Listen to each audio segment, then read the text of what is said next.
أنا محمود خالد. النهاردة هنحل مع بعض الأسئلة اللي على كورس السي على موقع جمالتك. ندخل على موقع جمالتك، كورسز سي بروجرامينج فاريبل. هننزل عند الشو ادفانسد اكسرسايز، نحل السؤال رقم 6. هنقرا السؤال مع بعض. معلش أنا ممكن أكون في القراية مش أحسن حاجة، بس ده اللي أنا أعرفه حاليا، فمش عيب خالص، عادي. أنا بتعلم زي ما المفروض هو ده اللي يحصل، إن أنا أتعلم فبغلط فبتعلم، فمفيش مانع إن أنا أكون لهجتي مش كويسة في الإنجليش، أو النطق بتاعي مش كويس، أو مش عارف أقرأ الكلمات كويس.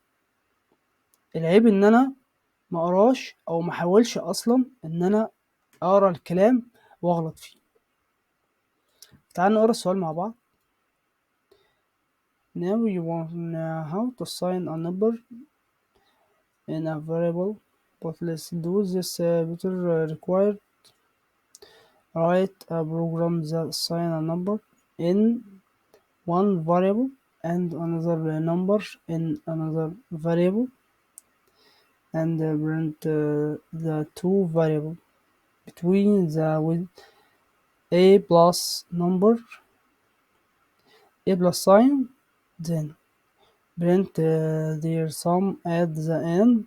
Example: x plus y equal 50. تمام. احنا هنا عايزين نعمل متغيرين. المتغيرين دول في متغير تالت بيساوي قيمة المتغيرين. تمام. تعال نترجم جزء من السؤال ونشوف أنا ترجمت صح ولا لأ. هنا بيقولك أنت تعرف دلوقتي إزاي تعين متغير، إزاي تعين قيمة جوه المتغير، بس عايزين نعملها بشكل بروفيشنال أكتر. إن احنا نعمل إيه؟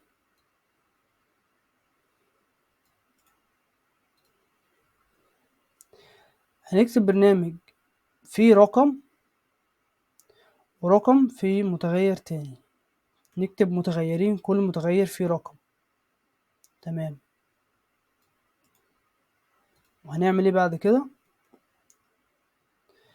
هنطبع المتغيرين بينهم علامة بلس زائد، بعدين نطبع المجموع بتاعهم في النهاية. هنطبع اسمهم وبعدين هنطبع مجموعهم، بس هنعرف ان المتغير x بلس الواي بتساوي 15. هنعرف الاسامي وهنعرف المجموع بتاعهم. تمام. تعال ننسخ السؤال كده.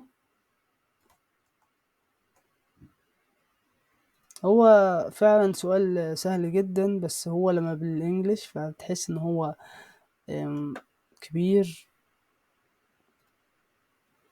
ندخل على موقع ريبل.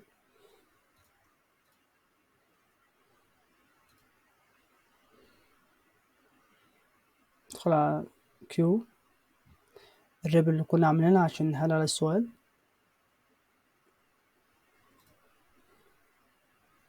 نمسح السؤال القديم. تمام. هنا بيقول لك انت المفروض دلوقتي بتكون تعرف ازاي تحجز متغير وازاي تدي المتغير ده قيمة. فاحنا عايزين نعمل الكلام ده بس بطريقة احترافية اكتر. ان احنا نعمل ايه؟ write a program that assign a number. هنكتب برنامج هنحجز متغير جواه قيمة، ونحجز متغير تاني جواه قيمة تاني مختلفة، ونطبعهم. نطبع المتغيرين ونطبع جنبيهم اسمهم والقيمة. هنعمل كده ازاي؟ واحدة واحدة نيجي نحل السؤال مع بعض. هنعمل أول حاجة متغيرين x بتساوي